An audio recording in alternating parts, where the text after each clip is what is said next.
Hey everybody, it's Shooter FPV, and this is part 4 of my DabberX build series. Sorry, kind of lose track of the parts after a while, but in this part I'm going to show you the camera that I use. It's a Runcam Split, records 1080p, which is not bad, but it's an old part. It's been in a few quads, so I'm hoping it's working. It better be, but I guess we'll find out. I don't want to put a GoPro on this. It's probably going to be a little bit too heavy, and I don't have a mount anyway, so maybe in the future I'll make one, but for now this should be good enough. So I'll show you the parts I use and how I mount it and put it all together. So let's get to the bench. All right, let's get started with the camera, and it's going to be an old Runcam Split. It's got the board on it and everything. I'm actually going to fit it over these screws here. They're still kind of loose because I want to make sure it sits properly, and I'll just tighten them up when I throw it on. And I'm going to do all this assembly off camera because there's just a lot to it, and it'll make for a pretty boring video even at fast speed. So I'm just going to explain what I'm going to do, and then cut back when I'm done. So I'm going to route the positive and negative. I'm going to go back here. There's VCC pads, which are direct battery voltage. This camera can take I think 5 to 17 volts, and I'm only going to run 4S on this, so I'm not going to go higher than like was it 14.8 or so. So it'll be good to solder it there, and it'll get decent power. Also, I am going to have to put a couple of pieces onto the camera. This here is a piece that will go over the SD card slot. What it does is it keeps the SD card from falling out. To take it out, you just pull this down and take the card out. Also, a piece that goes on top is this piece here, and this will protect the ribbon cable from popping off the board, because we all know I'm going to crash, right? So that'll keep it from popping out. And of course, you got to put it on when you screw the thing on. So it's going to take a little bit. Plus, also what I did was, you can see there's a gap in between here, and it can get kind of squishy.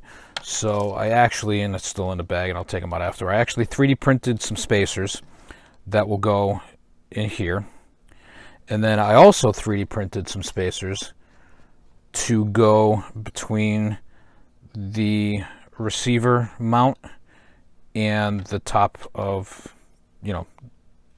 so that'll sit, decently above that. So yeah, I just printed these. It'll screw right over the screws and give me a good height. And then the camera mounts, one each, go on the standoffs, and I'll mount the camera to that. And that's pretty much it. So easy assembly, but a lot of little pieces, and I guess not really good enough to show you on camera. So I'm gonna cut away. I'm going to put it all together, and then I'll come back and show you how it came out. All right, so I will see you shortly. Okay, we are done. Took a little longer than I thought, but I knew it was going to be a little bit of a process. But as you can see, let me actually find something to point with. It might be better. So as you can see, 3D printed spacer, 3D printed spacer. I like using lock nuts on the top. That way they don't get loose. They hold it down pretty tight. Got the plate here to hold the ribbon cable down, and also on the other side I got the SD card holder piece, and everything looks good. It doesn't matter if it's level or not because it's only a camera, so I'm not too worried about it. I mean, it looks pretty straight, but that's no big deal. And as for the ribbon cable, being that it's an older camera, I don't know if the newer splits have like the softer cables like the Graphix ones do, but it's kind of solid. But I took the top plate and it squishes it down So it's not squishing it so bad that it's gonna pinch it. So the only thing I got to do is before I put the top plate on, I got to put a battery strap under here so I don't put it under the ribbon cable and kind of yank that. That'd be bad. So so yeah, and you can see the I ran the video into here. That's where the pad is, and the power I brought to the VCC in the back. So yeah, so I mean, it's pretty clean. It's gonna look good. Camera looks all right. Actually, the camera matches. Didn't even realize that. So yeah, so that's it. The camera's good, all tight, ready to go, and ready for the next step. Next step will be the VTX. I'll do that in my next part. It should be pretty simple.